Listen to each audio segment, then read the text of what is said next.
today I would like to provide some insight and my views on how to approach jazz harmony. And I hope to encourage newcomers to the world of jazz by sharing some of my experiences and how I got pulled into it. Now throughout this series, my aim will be to get you hands-on dirty on the instrument, on the guitar, playing some basic jazz harmony. And I also want to provide you a great practice routine which will help you in at least two ways. One, it will help keep you busy on the guitar for a good 4 to 6 months, listening to new sounds all the while. Secondly, it will develop your hearing for the sounds of jazz using sounds emanating from your own practice routine. As a guitar player and composer by heart, I have always been intrigued and fascinated by the 12 notes of the chromatic scale, which is popularly also known as the 12 tones of the 12-tone equal temperament system, or simply 12 tet.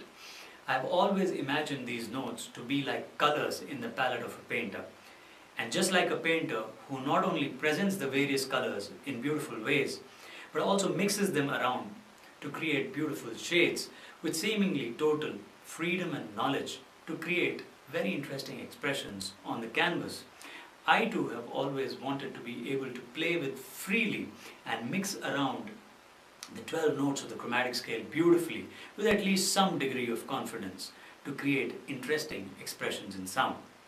Now, having said that, initially though, and for a lot many years, whenever I chose to compose or improvise on a piece that was based on an underlying major or minor melody, I would inevitably pick from only those 7 notes that belong to the scale.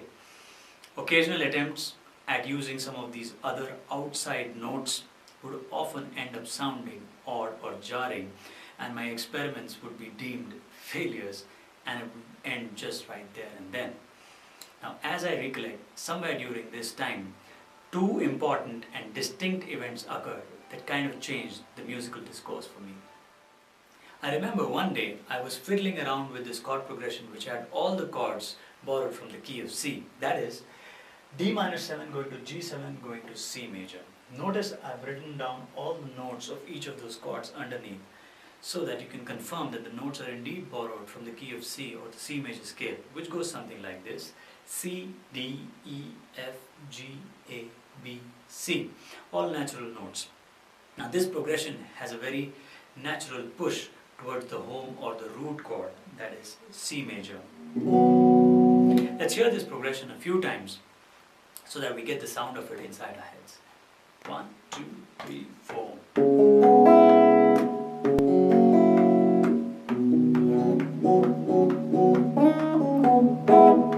D minor 7, G7, C major.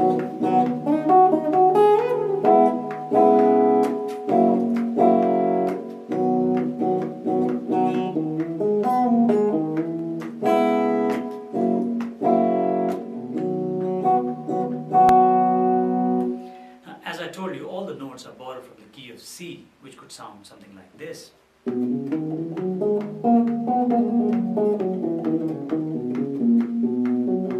Once more.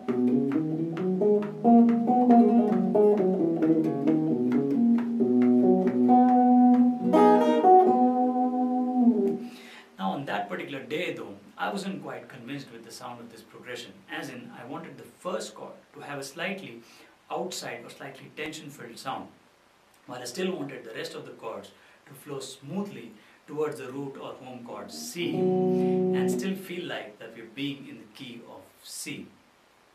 Now call it chance, call it luck, or persistence. I landed on this chord which is called D7, and I used this chord to replace the D minor 7 so that my new progression went something like D7 going to G7 going to C. Now, as you've heard the previous progression, I think you'll understand when I say that this progression has a slightly outside sound with the first chord. Let's hear this progression a few times, but watch for that first chord, D7. 1, 2, 3, 4.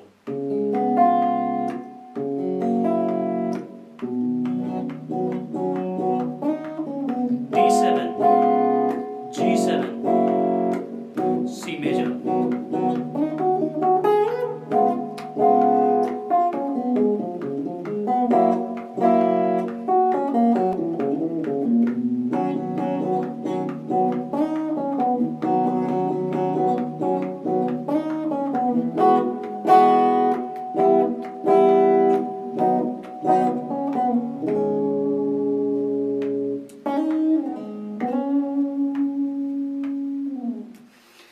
first chord that I played is D7, and this has a note F sharp instead of the F in D minor 7. Now if you noticed, F sharp is not part of the key of C, and that's what I meant when I said this chord brings in a slightly outside sound. Now if I were to add the note F sharp on top of the key of C, it might sound something like this. 1, 2, 3, 4.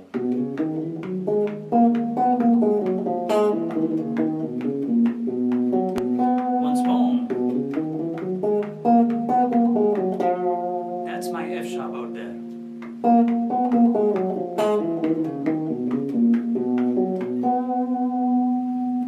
Now this first experiment gave me a really small opening and made me realize that I could introduce or bring in any note that was outside the scale or key that I was in and make it sound good using chords. Notice the chord D7 was instrumental in bringing the note F sharp in. Now this gave me the confidence to go ahead and do another experiment which you've already heard, which was in the previous progression at the end of it. Let's hear it again. 1, 2, 3, 4.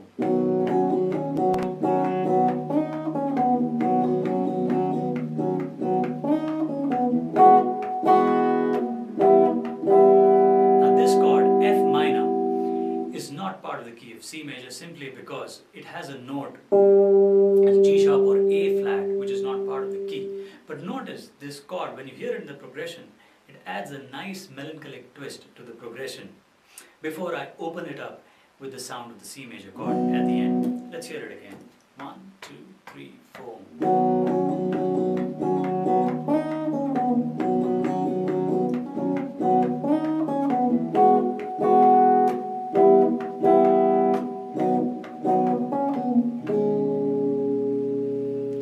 Just as I did before, by including F sharp on top of the key.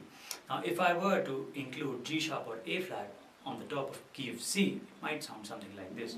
1, 2, 3, 4.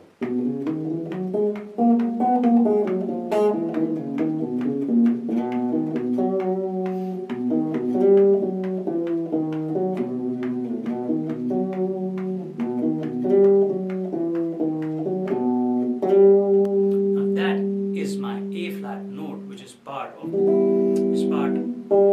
the F minor chord, and that gives me that outside sound, or the note G sharp is not there in the key of C, and hence it's outside. Now these two experiments kind of cemented the concept in my brain that I could introduce any of the 12 tones of the chromatic scale into my piece, and I could not only make it sound acceptable but also fun and interesting, even if some of these notes that I was bringing in were not part of the underlying scale or key on which the piece was based. Now this event happened to be one of my first big lessons in music, or first big musical lessons.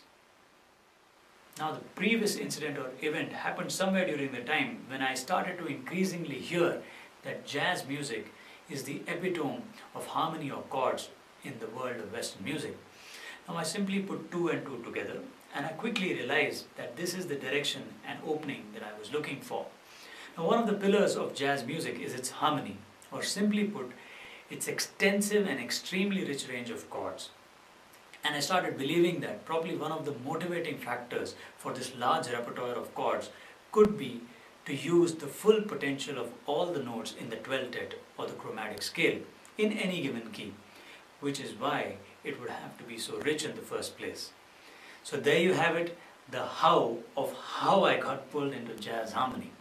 Now in the next part, we will explore more elaborate examples, and I will also get to share the second all-important incident/event which kind of shook my understanding completely of everything musical. Hope to catch you there.